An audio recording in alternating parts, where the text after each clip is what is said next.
Assalamualaikum warahmatullahi wabarakatuh.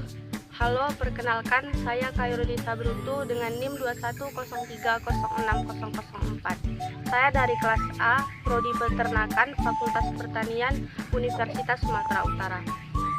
Saya akan menjelaskan anatomi dan fisiologi dari unggas untuk memenuhi tugas praktikum dengan menggunakan ayam kampung jantan.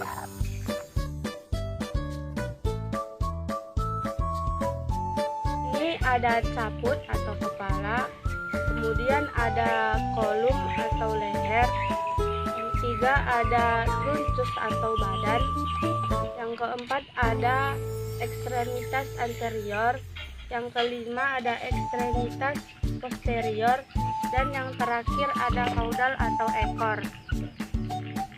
Bagian caput ini terdiri atas rostrum atau paruh, di mana paruh ini terbagi menjadi dua, yaitu maksilar rahang atas, kemudian mandibula atau rahang bawah. Kemudian di sini ada nares anteriores, yaitu lubang hidung. Kemudian ada sera, yaitu tonjolan kecil di dekat paruh. Kemudian ada organum visus atau mata. Ini dia.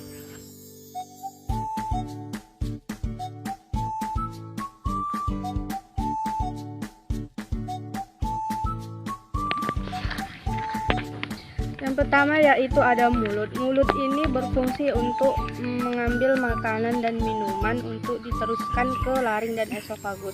Di dalam mulut ini sendiri terdapat glandula saliva. Setelah itu dilanjutkan ke esofagus. Setelah itu makanan diteruskan ke crop.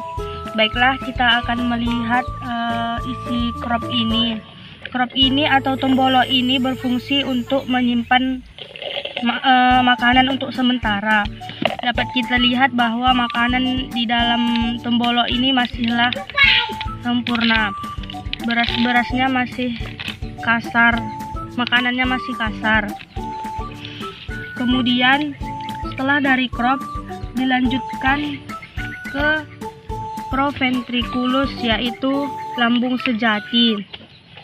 Setelah itu dilanjutkan ke dalam gizzard. Gizzard ini adalah tempat menghaluskan atau melunakkan makanan. Baiklah, kita akan belah gizzardnya untuk melihat makanannya.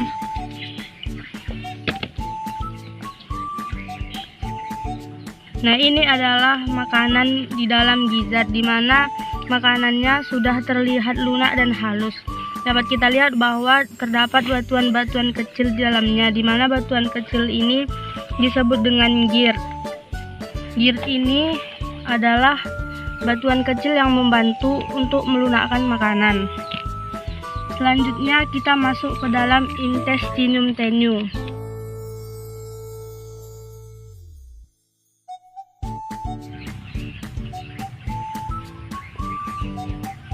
Selanjutnya masuk ke intestinum tenue atau usus halus.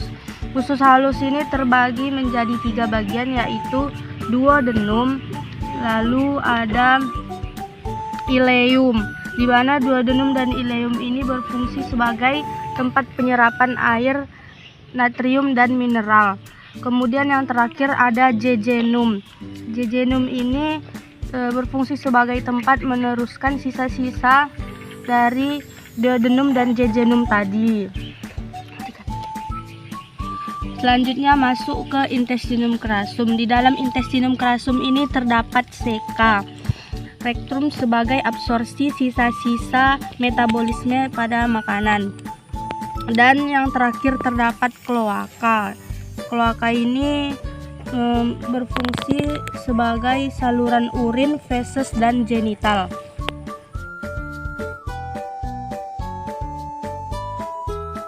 Dimulai dari testis, yaitu tempat menghasilkan sperma, dan epididymis yang berwarna putih ini untuk tempat pematangan sperma. Lalu ke partiferens ini, yaitu saluran pengangkut sperma dari epididymis ke kantung sperma. Lalu yang terakhir yaitu kloa sebagai saluran urin, feses dan genital. Organ tambahan ini terdiri atas pankreas. Pankreas itu yang ini yang berhuruf U. Pankreas terletak pada lipatan usus duodenum, berfungsi sebagai kelenjar endokrin dan eksokrin. Kelenjar endokrin karena mensekresikan hormon insulin dan glukagon. Organ yang kedua yaitu ini kantung empedu. Kantung empedu ini berfungsi yang pertama mengaktifkan lipase pankreas, kedua mempercepat kerja amilase pankreas, dan yang terakhir membantu penyerapan vitamin dan lemak. Kemudian hati. Fungsi fisiologis hati yang pertama mensekresikan empedu, detoksifikasi racun, metabolisme protein dan lemak. Kemudian fungsi utama hati dalam pencernaan dan absorpsi adalah produksi empedu, dan warna kehijauan pada empedu ini disebabkan karena produksi akhir sel darah merah.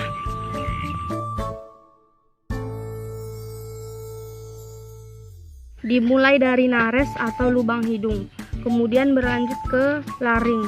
Laring ini yang membantu jalannya udara selama respirasi, membantu untuk menelan serta membantu untuk mengatur suara. Kemudian ada trakea, ada bronkus kanan dan bronkus kiri. Kemudian yang terakhir ada pulmo atau paru-paru yang terdapat sepasang kanan dan kiri, kemudian dilindungi oleh tulang rusuk.